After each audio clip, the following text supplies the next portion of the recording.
喂，hello 今日推介下講下呢個預測。咁第8場先啦，都幾多場嘅，同埋都係啦，冷熱兼備啊。咁第8場先啦。6號啊，樂勝天下。咁今次好位，我相信好硬淨嘅。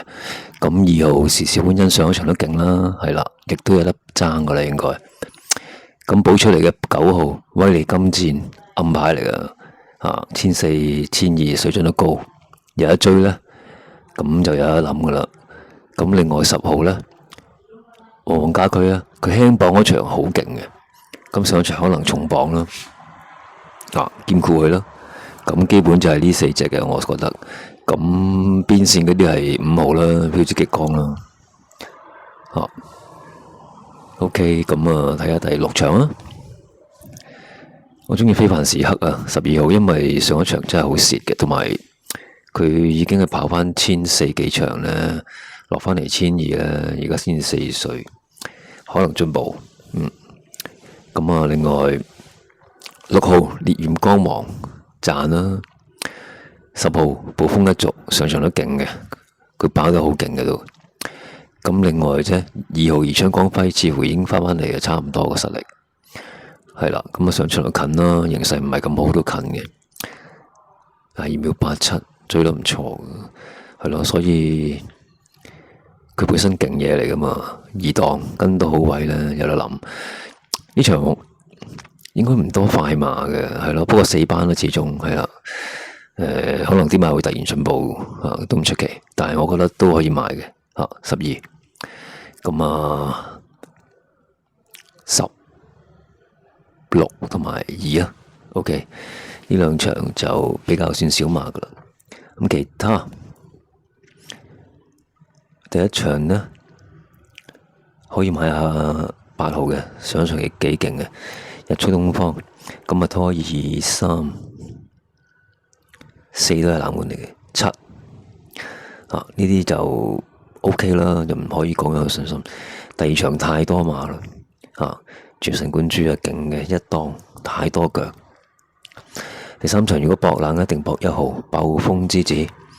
咁雖然密跑啦，星期3跑完，但係始終佢3班都近中距離實力。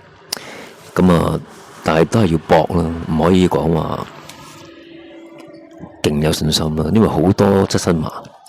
咁如果要拖腳咧，其實好多嘅。不過我已經搏嗰啲冷冷地啦，4啦，開心5月啦，3啦，魅力寶區啦，因為轉配備8啦，長勝力區啊呢啲啦，我哋已經搏呢啲咯。因為2同11咧唔多飛，係咪一定得咧？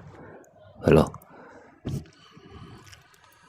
第4場金玉良言好似贏緊咁啊！第5場呢，黃金騎士同埋捷威應該係好嘅，捷威好勁啊！上一場 Win 就買捷威添，係啦。咁但係都多腳7號好穩定都追得唔錯，其他都好近嘅，好近。進風雲啊，1落班啦，2又近啦，3又近啦，係咯，所以都多馬嘅。但係捷威好勁，都可以搏。第7場呢，桃花開似乎穩陣啲，咁但係包裝福星一返嚟就好惡噶啦。呢場有重磅嗰啲唔睇，睇下邊。桃花開啦，包裝福星啦，型號威風一返嚟有殺噶啦，呢副有飛添。火焰選手進步緊，所以5、6、8、10就好啲。冷門兼顧17啦，神經刀嚟。8場講咗啦，第9場就圍繞實力馬嘅泰力啦，5啦，超勁赤兔啦，追嘅就係明進大道啦。呢3隻係好啲。咁另外隻紫荊拼搏14號差唔多噶啦，都近啊，場場都。其他就會進步咯，但係都可能進步噶啦，呢啲咁嘅2班賽。第10場。我覺得如果冷門就係5號江聯魅力同埋10號賢者無敵。咁正路就係舉步生風啦，笑傲江湖啦，8號啦。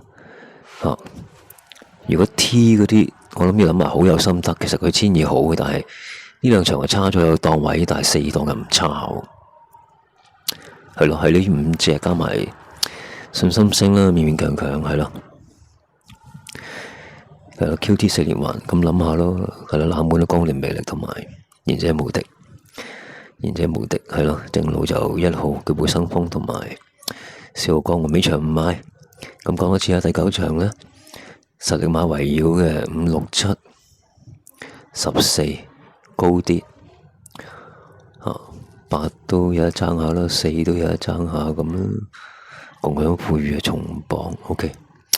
第8場應該硬淨嘅，樂勝天下。我唔理佢臨尾幾多飛啦，實落飛噶啦。咁時至歡欣都好硬淨。2號咁上嚟嘅係旺旺家居啦，同埋啲威力金箭。T 先諗嗰啲4連環，先諗啲標誌極光嗰啲咯。喜字寶真心傳奇4連環都可以諗嘅，因為冷門啊。第7場又咪輕磅嗰扎咯。第6場就博非凡時刻咯。係啦，好，咁差唔多啦，今日有冷有熱，OK。